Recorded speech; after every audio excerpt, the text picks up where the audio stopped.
ابھی آپ کے کرناٹک سے ایک نیوز ہم نے سنی، کرناٹک کے ہاویری علاقے سے خبر آئی، ایک مسلمان لڑکی 26 سال کی لڑکی 40 سال کے غیر مسلم کے ساتھ ہوٹل میں پکڑی گئی۔ یہ واقعات ہماری قوم کی بیٹیوں کے غلط راستے پر جانے کے واقعات اور مرتد ہونے کے واقعات، واللہ ہمارے کلیجے کٹتے ہیں ان خبروں کو سن کر کے، ہمارے دل زخمی ہوتے ہیں ان خبروں کو سن کر کے۔ یہ قوم کی بیٹیاں آج کس لیول پر پہنچ گئی میرے بھائی؟ ان کو کون سی ایسی پٹی پڑھا دی گئی؟ ان کو کیوں دین سے اس قدر دور کر دیا گیا کہ ہماری قوم کی بچیاں آج اسلام کو چھوڑ کے جا رہی؟ ہماری تاریخ تو ایسی نہیں تھی میرے بھائی۔ ہم نے تو تاریخ میں حضرت سمیہ کا واقعہ پڑھا ہے، جان دے دی مگر ایمان سے کمپرومائز نہیں کیا۔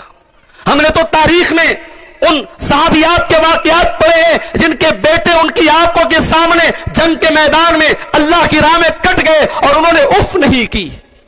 ہم نے تو اسلامی تاریخ میں اس عورت کا واقعہ پڑھا ہے جو اپنے بیٹے کی لاش دیکھنے کے لیے میدان جنگ میں آئی تھی اور سر سے پیر تک نقاب میں آئی تھی، پردے میں آئی تھی، اور کہنے والے نے کہا کہ اماں تیرے بیٹے کا انتقال ہوا ہے، تجھے پردے کی پڑی ہے، تجھے دوپٹے کی پڑی ہے، تجھے اپنا چہرہ ڈھانپنے کی پڑی ہے۔ تو اس ماں نے جواب دیا تھا، رضی تو ابنی ولم ارزا حیائی، میں نے بیٹا کھویا ہے، شرم و حیا نہیں کھوئی۔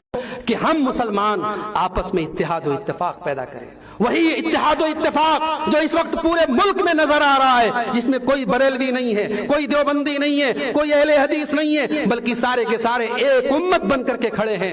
یہ اتحاد صرف اس وقت کی ضرورت نہیں ہے بلکہ ہر وقت کی ضرورت ہے میرے پیارے ساتھیوں۔ اتحاد آج ہمارے اندر نہیں ہے۔ بڑا افسوس ہوتا ہے جب ہم یہ سنتے ہیں کہ ایک مسلک کا مسلمان دوسرے مسلک کے مسلمان سے اتنی نفرت رکھتا ہے، اتنی عداوت رکھتا ہے کہ پولیس تھانوں پر جا کر کے ایک مسلک کا مسلمان دوسرے مسلک کے خلاف کمپلینٹ کرتا ہے، شکایتیں کرتا ہے، صاحب ان کا جلسہ ہمارے علاقے میں نہیں ہونا چاہیے، صاحب ان کا پروگرام ہمارے علاقے میں نہیں ہونا چاہیے۔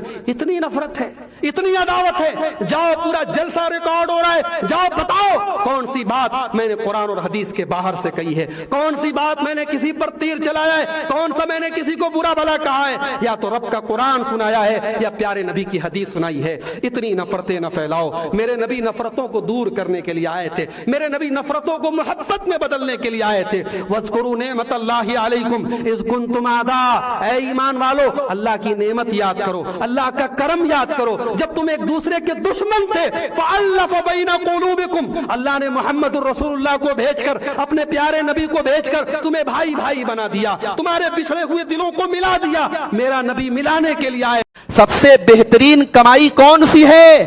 اللہ کے نبی نے فرمایا کل بیع مبرور، تجارت، ایسی تجارت جس میں سچائی ہو، ایمانداری ہو، اس سے بہترین کمائی کوئی نہیں ہے۔ وعمل الرجل بیدہ، اور دوسرے نمبر پر آدمی اپنے ہاتھ سے محنت مزدوری کرے۔ پہلے اللہ کے نبی نے تجارت کا نام لیا۔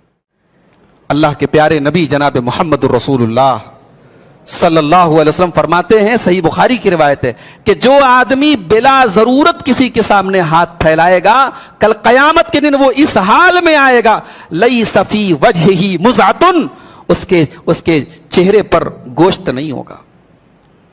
ایک بات بتاؤں، اللہ تعالیٰ کسی جرم کی جو سزا دیتا ہے نا، اللہ کا ایک اصول ہے، الجزاء من جنس العمل، جیسا جرم ہوتا ہے ویسی سزا ہوتی ہے۔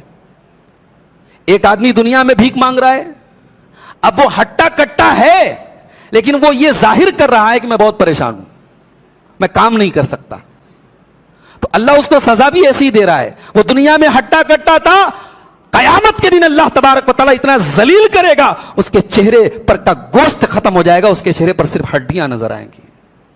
اتنا بڑا عذاب ہوگا اس کو جو بلا ضرورت کسی کے آگے ہاتھ پھیلائے۔ سب سے بہترین کمائی کون سی ہے؟ اللہ کے نبی نے فرمایا کل بیع مبرور،